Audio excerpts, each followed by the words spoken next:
Hello guys, good afternoon.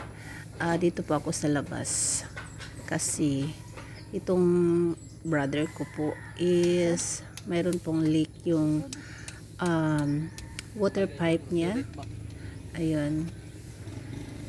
Nahirapan po kasi siya kasi mayroon pong cement dyan na nakauslit.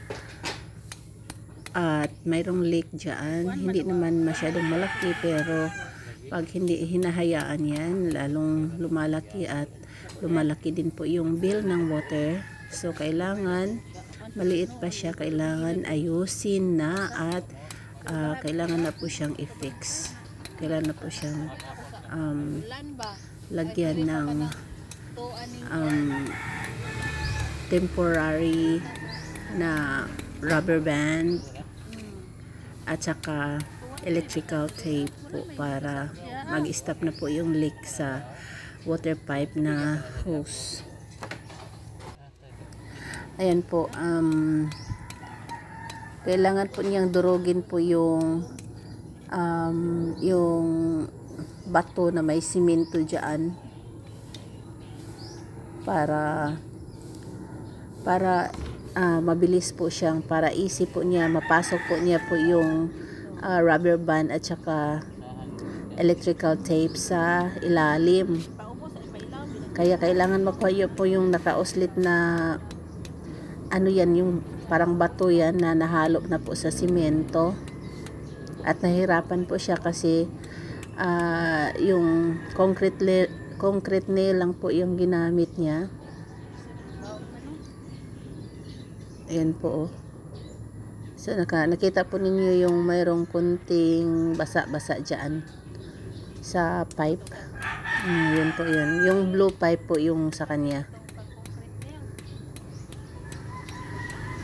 Lagi color. Lagi puti.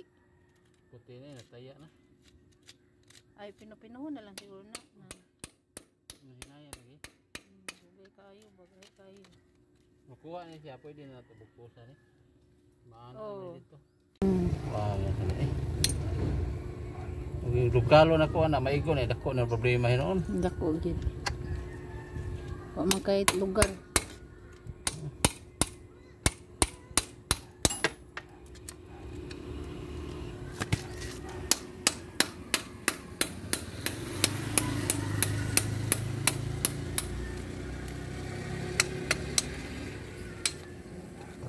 Ay pagi pa apil ng masa na to dati atal eh.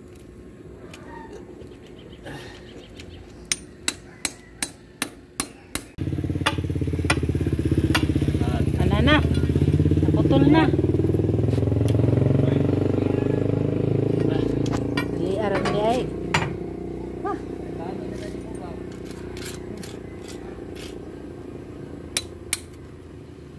Kanang burot long kuhaan na long.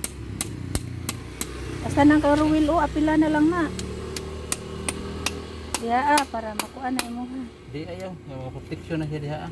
Ha? Malubong man siya diha. Kini ra ilubong diri.